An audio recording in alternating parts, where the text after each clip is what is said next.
नाबालिग से यौन शोषण के आरोपी आसाराम ने कोर्ट से जिस बीमारी का हवाला देकर जेल के अंदर महिला वैद्य से इलाज की गुहार लगाई थी, उसे उनके ही एक पूर्व वैद्य ने झूठा करार दिया है। आसाराम के पुराने वैद्य अमृत प्रजापति के मुताबिक आयुर्वेद में न तो कहीं त्रिनाड़ी शूल नाम की बीमारी का जिक्र है और न ही पंचेड़ बूटी नाम की कोई औषधि। असल में आसाराम अफीम के आदी हैं और इसीलिए वो कोर्ट से इलाज के लिए जेल में महिला वैद्य को बुलाने की इजाजत मांग रहे हैं ताकि वो अफीम का सेवन कर सके। आपको ये भी बता दें कि आसाराम ने बीमारी का हवाला देते हुए महिला वैद्य को जेल में आने की इजाजत की गुहार की थी, लेकिन कोर्ट ने उनकी एक नहीं सुनी और उनकी न्यायिक हिरासत 30 सितंबर तक बढ़ा दी गई।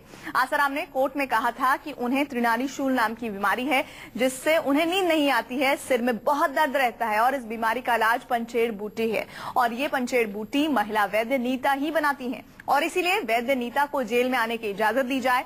आसाराम के पूर्व वैद्य प्रजापति ने बताया है कि आसाराम के लिए अफीम की बूटी पहले वो ही बनाया करते थे, लेकिन अब महिला वैद्य नीता बनाती हैं। प्रजापति के मुताबिक पंचेड़ बूटी असल में आसाराम के मध्य प्रदेश स्थित पंचेड़ आश्रम के नाम पर है, जहां अफीम की खेती होती है और इस अफीम को आयुर्वेद पद्धति से शुद्ध कर पंचेड़ बूटी बनाया जाता है। तो देखिए, हर हथकंडा आसाराम बापू अपना रहे हैं।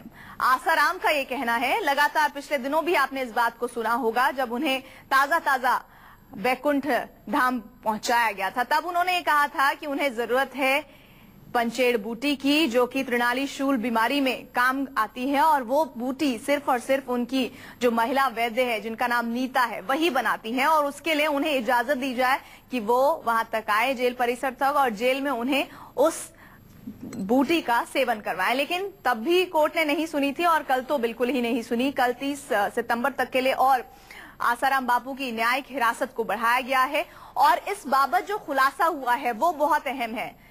ये कहा गया है उनके पूर्व वैद्य द्वारा, प्रजापति द्वारा, कि ये जो त्रिनाड़ी शूल रोग है ऐसा कोई रोग होता ही नहीं है और ऐसी जो पंचेड़ बूटी की वो का जिक्र कर रहे हैं, ऐसी कोई पंचेड़ बूटी नहीं होती। दरअसल बात यह है कि आसाराम को अफीम की लत है और वो अफीम को ही पंचेड़ बूटी के नाम से लेते हैं, सेवन करते हैं और लोगों को बेवकूफ बनाने की कोशिश कर रहे हैं, जिसकी कोशिश उन्होंने कोर्ट में भी की, लेकिन ऐसा हो नहीं पाया और आखिरकार फिलहाल उन्हें इस बात की इजाजत नहीं मिली है। लेकिन ये बहुत अहम बात है कि एक बापू, एक धर्माचार्य, एक गुरु, एक संत, जिसका तमाम जगह प्रचार प्रसार किया जाता है, सिर्फ देश में नहीं पूरी दुनिया में, वो शख्स अफीम का सेवन करता है और अपनी इस अफीम के सेवन को एक बूटी का नाम देता है, जिस बूटी का नाम है पंचेड़ बूटी, जिसकी कोर्ट ने उन्हें सेवन की इजाजत नहीं दी है।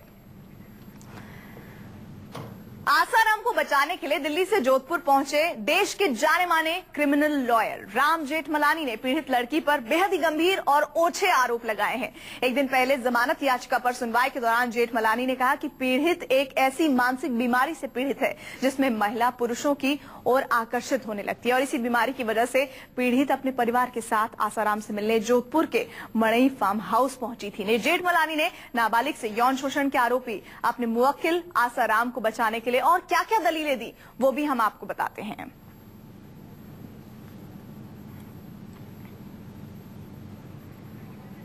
तो पीड़ित और उसके परिवार की जिद पर ही मड़ई फार्म हाउस लेकर आया गया। पीड़िता को आसाराम के आश्रमों में, स्कूलों से लड़कियों को भेजा जाता था। लड़की मानसिक रूप से बीमार है, उसे किसी के कहने पर यह आरोप लगा रही है। लड़की गंभीर मानसिक रोग से ग्रस्त है। इस बीमारी में महिला पुरुषों की ओर आकृष्ट होती है। आप जो कह रहे हैं उसका आधार नहीं है। जज ने कहा पीड़ित लड़की किसके कहने पर आरोप लगा सकती है। लड़की बालिग है और पुलिस को शाहजहांपुर की नगर पालिका जाकर जानकारी लेनी चाहिए, जेठमलानी ने कहा। फिर जज ने कहा बोर्ड का प्रमाण पत्र ही माना जाता है, आप ट्रायल की तरह दलील दे रहे हैं, जमानत की बात पर आई है। पीड़ित और उसके परिवार की जिद पर ही मड़ई फार्म हाउस ले जाया गया, जेठमलानी ये कह रहे हैं। जेठमलानी एक क्रिमिनल लॉयर हैं, लेकिन वो जिस तरह की दलीलें दे रहे हैं, जज साहब को भी उनकी ये दलीलें जज्ब कर पाना बहुत मुश्किल हो रहा था।